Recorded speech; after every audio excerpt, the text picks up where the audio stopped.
देवी भागवत के महात्म्य प्रसंग में राजा दुर्धम की कथा। अगस्त्य जी ने कहा, हे प्रभु, मैंने आपके मुखारविंद से यह अलौकिक कथा सुन ली।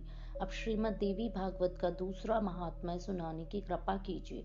स्कंद जी ने कहा, हे मुने, अब यह कथा कहता हूँ, सुनो, जिसके एक अंश में देवी भागवत की महिमा कही गई है। ऋत्वाक नाम के एक मुनि थे। उनके यहाँ समय अनुसार पुत्रोत्सव हुआ। रेवती का चौथा चरण गणनाद होता है, उसी में उस बालक की उत्पत्ति हुई। मुनि ने उस पुत्र के सभी संस्कार संपन्न किए, परंतु वह लड़का उद्दंड हो गया। तब मुनि अत्यंत चिंतित होकर सोचने लगे, कौन ऐसा कारण है जिससे यह मेरा पुत्र महान दुष्ट हो गया। उस समय उस लड़के ने किसी मुनि की स्त्री को हठपूर्वक छीन लिया था।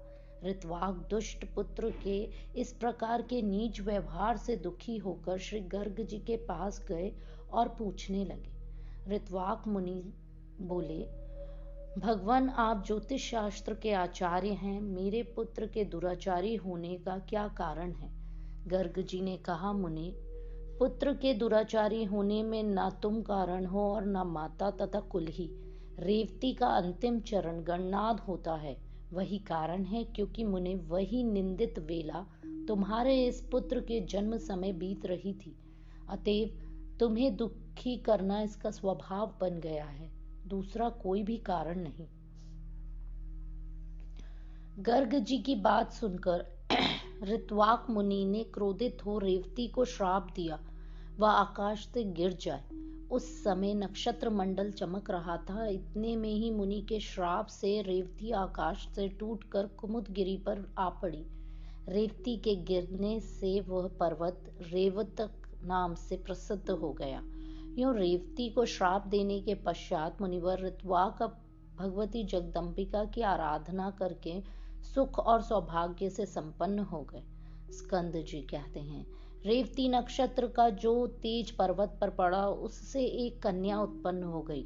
जगत में अनुपम सुंदरी होकर वह दूसरी लक्ष्मी की भांति शोभा पाने लगी। रेवती के तेज से प्रकट होने वाली उस कन्या पर प्रमुच ऋषि की दृष्टि पड़ी। उसे देखकर वे प्रसन्न हो गए और उसका रेवती नाम रख दिया। उस कन्या को वे अपने स्थान पर ले आए और पुत्री की भांति धर्म पूर्वक उसका पालन पोषण की व्यवस्था कर दी। जब कुछ समय बाद वह सुंदरी कन्या युवती हो गई, तब उसे देखकर कौन इसके योग्य वर होगा, यूं मुनिवर विचार करने लगे। बहुत अन्वेषण करने पर भी उस कन्या के अनुरूप वर पाने में उन्हें सफलता ना मिल सकी। तब वे अग्निशाला में जाकर अग्निदेव की उपासना करने लगे। अग्निदेव प्रसन्न हुए और कन्या के वर के विषय में मुनि से बोले, मुनि, सदा धर्म में तत्पर रहने वाले तथा युद्ध में पीछे ना हटने वाले राजा दुर्धम इसके पति होंगे। अग्निदेव की यह बात सुनकर मुनि के मन में प्रसन्नता छा गई। उसी समय संयोगवश राजा दुर्धम शिकार खेलने के बहाने प्रमुच ऋषि के आश्रम पर आ गए। जब राजा आश्रम के भीतर गए, तब उन्हें मुनि दिखाई न पड़े, अतः उन्होंने उस कन्या रेवती को बुलाया। राजा दुर्धम ने पूछा, प्रिय महाभाग, महर्षि कहाँ हैं? मैं उनके चरणों के दर्शन करना चाहता हूँ।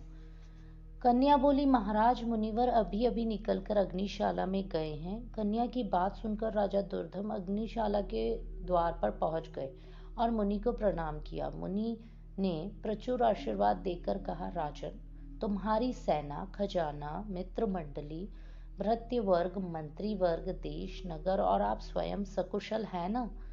तुम्हारी पत्नी की तो कुशलता पूछी ही नहीं है, क्योंकि वह तो मेरे यहाँ ही ठहरी है, इसी से मैं उसका समाचार नहीं पूछा।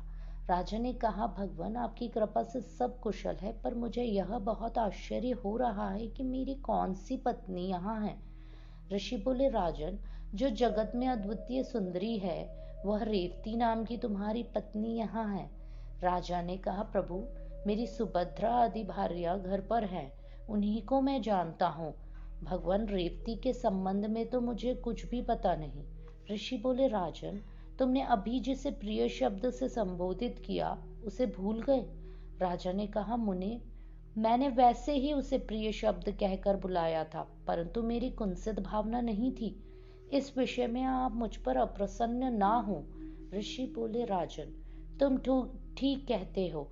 तुम्हारे मन में कोई बुरा विचार नहीं था, किंतु अग्निदेव की प्रेरणा से तुम्हें ऐसे शब्द का उच्चारण करना पड़ा। इस कन्या के पति कौन होंगे, यह बात अभी मैंने अग्निदेव से पूछी। उन्होंने कहा, राजा दुर्दम इस कन्या के स्वामी होंगे। इसे कोई टाल नहीं सकता। इसलिए राजन, मैं यह कन्या तुम्हारी सेवा में समर्पण करता हूँ। इसे स्वीकार करो। मुनि की यह बात सुनकर राजा चुप हो गए। जब मुनि उनके विवाह की विधि संपन्न करने की व्यवस्था करने लगे तो रेवती ने उनसे कहा, पिताजी, उचित तो यह है कि आप मेरा विवाह रेवती नक्षत्र में ही करने की कृपा करें। ऋषि बोले, पूर्व समय की बात है, ऋक्वाक मुनि ने रेवती को नक्षत्र मंडल से नीचे गिरा दिया था। अब वहां उसका स्थान ही नहीं है। फिर उसी नक्षत्र में विवाह कैसे हो सकता है? कन्या बोली, पिताजी, आप तो जगत की रचना करने में समर्थ हैं। मैं आपके तपोबल को खूब पहचानती हूँ। अतः आप रेवती को नक्षत्र मंडल में पुनः स्थापित करके उसी नक्षत्र में मेरा विवाह करें। ऋषि बोले, तुम्हारा कल्याण हो। मैं तुम्हारे लिए आज ही रेवती नक्षत्र को सोम मार्ग में स्थित करके उसी में तुम्हारा विवाह संस्कार संपन्न करूंगा।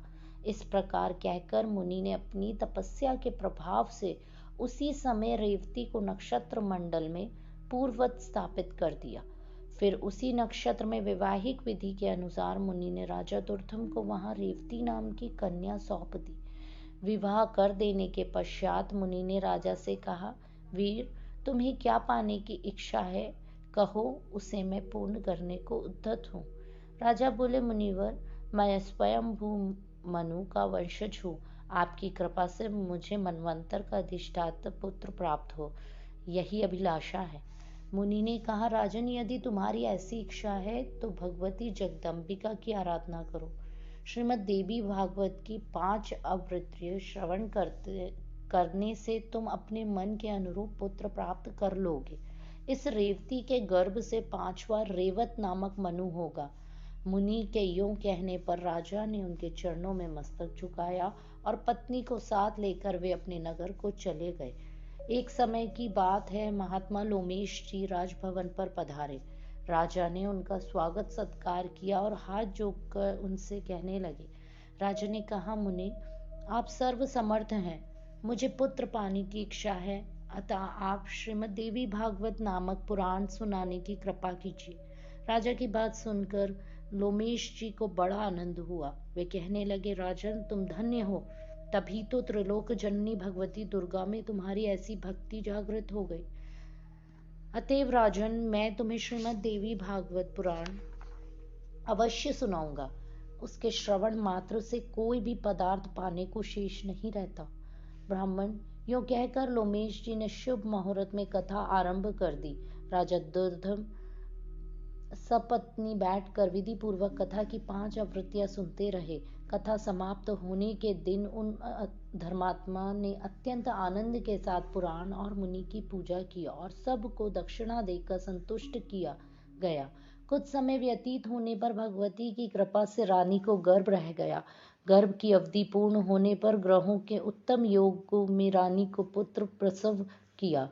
फिर रेवत नाम से विख्यात वह बालक संपूर्ण क्रियाओं का परागामी धर्मात्मा, धर्म का प्रवचन एवं अनुष्ठान करने वाला, परम पराक्रमी तथा अष्टवेदों में श्रेष्ठ निकला।